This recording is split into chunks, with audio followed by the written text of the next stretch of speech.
is a hemorrhage going on at Notre Dame, and we don't really know what it is or why it is, but it seems like people are trying to attribute it to Hannah Hidalgo. They have lost four players to the transfer portal: Olivia Miles, Kylie Watson, Kate Koval, and Emma Risch. All outgoing transfers off of a 28-6 Notre Dame team that lost in the Sweet 16 to TCU. All four players were McDonald's All-Americans in high school.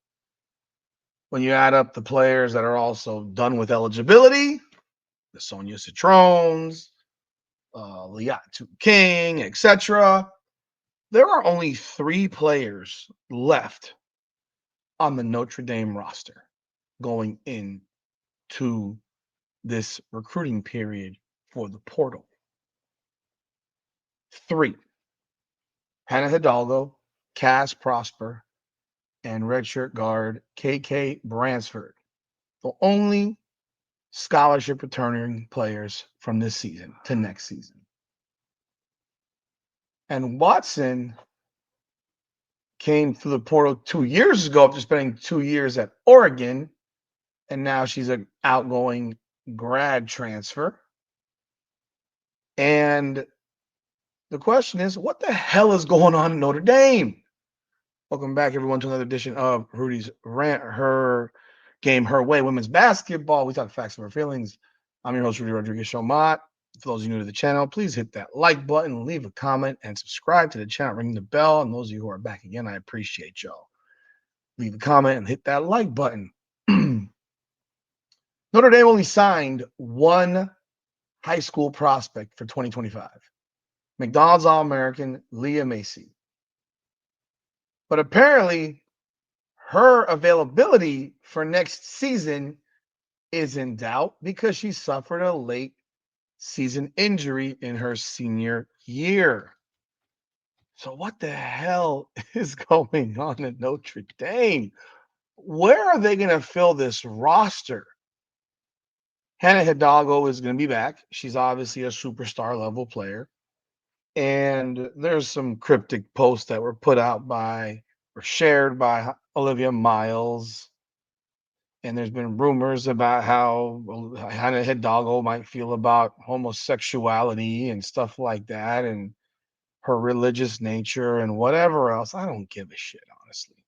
This is part of the pettiness of women's and girls basketball. Is I gotta worry about if you're a lesbian or not, and I gotta worry about if I offend you or not because of my personal beliefs on homosexuality. Like, who gives a shit what my beliefs are? We're playing basketball. We're not laying in bed together. It's just one of those things that you don't seem to have to deal with when you talk about men's basketball, because men would rather not and would rather have no one know if they are swinging to the opposite, swinging to the side, swinging to the side of liking dudes.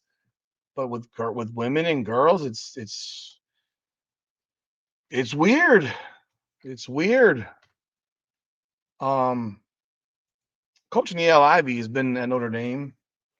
Went to college there. I remember when she played there. By the way, Macy's the number 19 ranked player in the country. She's a 5-star out of Bethlehem High School in Kentucky, a 6'2" forward. And that's all they've got. I don't know what the plan was. I can only imagine that the plan was to get new players from the portal, and they're going to be players available in the portal. There are players that will be also available to them.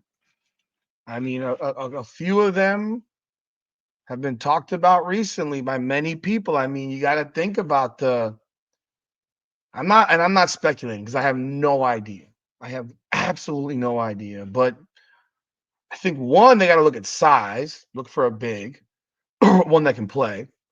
Two, they need some people that can shoot the rock. And they need players. I mean, you got 9 roster spots to fill. You got to fill at least 7 of them with scholarship players. So I mean, typically, I mean, I think they have 9 or 10 scholarship basketball players, and then they have walk-ons at any school. I could be wrong. I'm a numbers, but you need scholarship players. So obviously, we're going to expect Neil Ivy to come up with a lot of transfers. I've never heard negative things about Neil Ivy. I've never questioned her coaching. I think she's a really good coach. She was a really good player. Um, Her team was badly undersized, and that's one thing that stood out to me this year is the fact that they were so good, despite the fact that they were massively undersized. They weren't big. So you dealt with that issue all season of them not having size, and it showed its face against TCU, which is why TCU beat them both times. Sedona Prince owned them. And so I think you got to find someone big. But I mean, there are players out there. I mean, there's Cody McMahon out of Ohio State. Now, who knows where she's going? I mean, there's been rumors of where she's going, but she's one. There's Tania Latson out of Florida State. Would she transfer within the conference? Imagine a backcourt of her and Hannah Hidalgo. You would have two of the littlest, biggest pit bulls in college women's basketball. I mean, think about that. Think about if you thought the duo of Hidalgo and Olivia Miles was big time, this type of duo would be bigger. Latson's a scoring machine. Latson's 5'8". She's actually taller than Hidalgo. She's a finisher, lightning quick, big time player. To have two high level scorers like that, you still need height. You still need some size. But that is a big get. That I would be, if I'm the LIV, I am dropping a Brinks truck in front of Latson's house. Like the Brinks truck is coming for you. You know, you have the SC players that have transferred out. Where are they going? Where's Avery Howell going? Where's Kaylee Heckle going? You have, gosh, let me think. Let me see who else.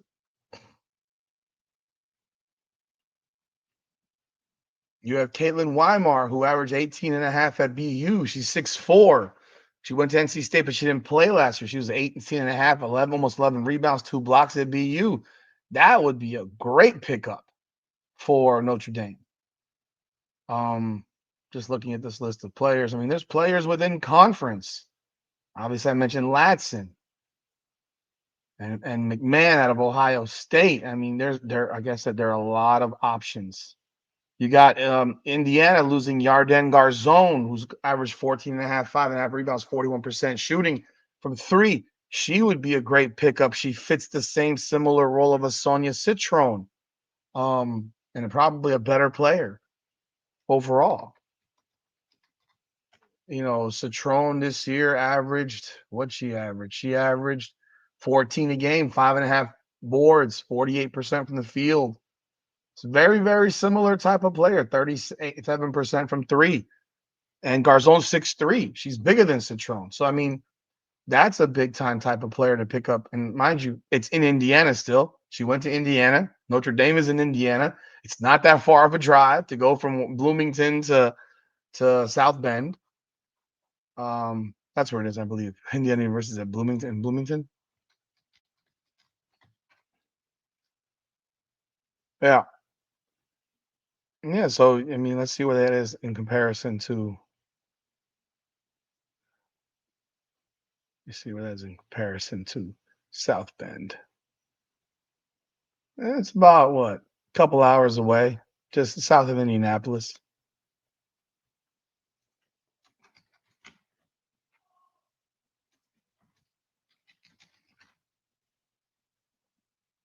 Yeah. Okay. So just want to confirm. I think that would be someone you'd be looking at. But there are a lot of players in the portal who can help make them really good, really fast, that can replace these players. I mean, Notre Dame has a history of winning. I'm curious about this one right here. You have the Kayomi Miller out of Rutgers. She's from Maryland. I mean, could she end up in Maryland? It's a possibility, I guess. That could possibly work for them. Um, who else here? But they got to make some decisions. And they got to make them fast because they got to fill up an entire roster. And I got to wonder. I mean, did Hidalgo say some things that maybe turn some players off on her team? I don't know. I don't really care. I don't really care. Like that's something that doesn't. And people got to get over that shit. Like you know, you are in a Catholic school, by the way. I mean, keep that in mind. Notre Dame is a Catholic school. So they do have to take religion class there. I do see some players that are already making decisions. Hell, you have Gianna Nipkins out of Utah. She could be a fit at Notre Dame. There's a lot of players that could fit. I mean, next to a player like Hidalgo, I mean, a lot of players who could fit. I do think Hidalgo has to be more shot conscious. And while she had a really great year, she also, as the season went on, she kind of became kind of a shot chucker. Then her efficiency dropped as the season went on. I mean, she did shoot 46%, but she was shooting better than that midway through. I mean, if you go look at her game logs over the last, part of the season, she wasn't great. I mean, the TCU game, she was atrocious. Against Duke in the ACC championship, the semi, she was not good.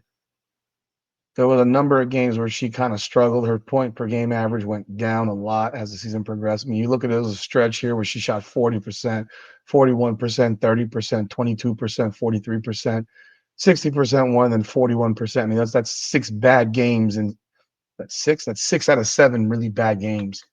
And up until that point, she was balling. I was like, shit, I missed this one. 17.6%. So 1, 2, 3, 4, 5, 6, 7 of 8 to finish the regular season. She was and conference tournament. She was terrible. Prior to that, she was on fire. I don't know if she ran into a wall, but she became kind of a shot chucker. She 17, 15, 12, 26, 18. I mean, she has to know when to let loose and when not. She's a great player. But what the fuck is going on in Notre Dame? It's weird because typically you can attribute something to something, and when you look at USC, I look at the coach. I look at Lindsey Gottlieb. But when I look at Notre Dame, I don't look at Neil Ivey that same way. I look at a coach who's completely under control and a great coach. But maybe Hidalgo said some shit that pissed people off. Who knows? I know there was a story that was posted about how she's taking accountability for whatever. She said that she loves all people.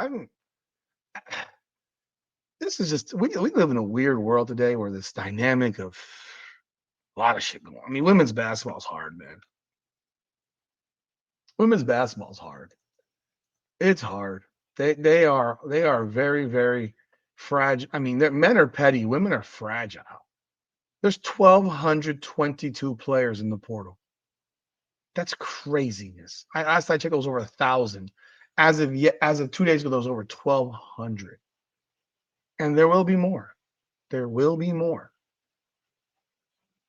But you let me know your thoughts. What do you think is going on at Notre Dame? What do you think is going on at Notre Dame? And do you think they'll be able to recover and pick up some big time pieces to make the team even better than last year? Because we saw the holes where they had no size. And that's the question. Can they fix those holes? If they can get size with scoring, I mean, to me, the best option is Tania Laxton next to Hidalgo. You put those two together, my God, that's a scary tandem. That's a scary tandem. But again, Latson's a Miami girl, so don't know if she wants to be in Indiana. Don't know. Yeah. So let me know your thoughts. I'd love to hear what you got to say. This is Rudy's Rant, her game, her way. Women's basketball. Come on now.